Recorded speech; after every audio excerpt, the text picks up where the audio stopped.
give us some hope here, Michael. Now that we've got a lot of awareness around the scarcity loop and scarcity brain and all of the different domains and where it shows up in our everyday lives, you say that we can flip this into an abundance loop. So any tips that we can take away if we start to sense or feel that we're being pulled into one or nudged into one by some technological forces or big industry or big food or big tech?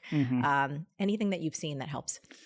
Well, I think first figuring out how do you get out of the loops you don't want to be in, and then just that awareness. And then you can take away the 3 parts of the loop that I laid out or change them. And I talk about ways to do that in the book. But in terms of flipping it into something good, that's what's really interesting. So I think you had asked me this at the start of the interview, and I didn't answer the question. So I'm going to answer it now is, okay, why did we fall into the scarcity loop in the first place?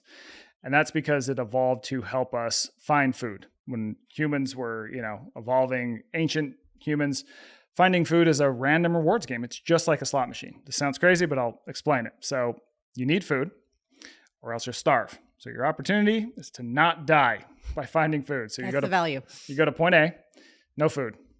Okay, play the game again. Point B, no food. Point C, oh, wow, jackpot. We're going to survive and live on. So that's very exciting. And then, by the way, you got to find food tomorrow. So we got to repeat that cycle. So what you tend to find is that a lot of things that you can do in nature or even in cities that involve searching tend to fall in this loop, and people tend to find them really engaging. And the upside is that as you are doing this sort of game, you're doing a lot of things that are very good for you. So I'll give you an example of, let's say you're really into birding. It's kind of a strange example, but people get really into birding. It's a great activity. You know you're going to find a bird at some point. You can see this bird, but you don't know what kind. It could be one that you've seen 100 times, or it could be that super rare one, right? And then be like, oh my God, we just saw that one.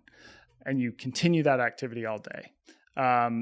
Hunting falls into it, like fishing falls into it, foraging for food falls into it. But even, I would argue, if you are into, say, collecting records or something, and you live in a city and you're like, I'm going to find this, this one band, I'm looking for an original record, and you're going to walk to different record stores all across New York.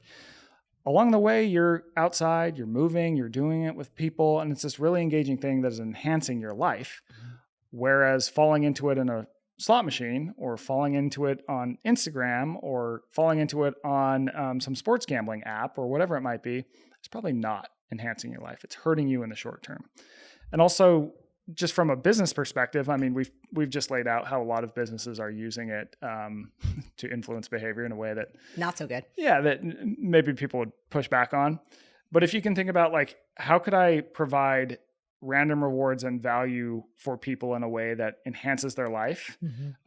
That seems like a good question to ask and a question to investigate. And I think it can lead to good societal change. And I'll give you a great example of this is this guy, John Hankey, in the book.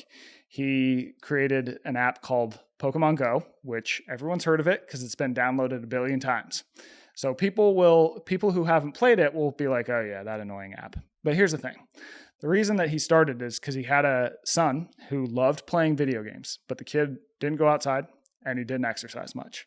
And he didn't hang out with a lot of other kids because they're all at their own homes playing video games through their headsets. So he goes, okay, I'm a game designer. He used to work for Google. He created Google Maps and then founded his own company. He goes, how can I make a game world that mimics video games, but sneaks in all these things that we know that make humans healthy? So he creates Pokemon Go. And when people play Pokemon Go, it is this random search. But along the way, you're outside walking, you're getting sun exposure, all these good things. And you often have to team up with other human beings and work with them in order to catch certain Pokemon, right? So as you're playing this game, you're getting all these good things. Now, some people would argue like, well, why don't you just walk around outside without your phone? Like, that's better. It's like, well, yeah, but we're not talking about a person who's going to go walk around outside without their phone or with their phone. We're talking about a person who's going to sit in a basement playing video games or is going to walk outside with their phone.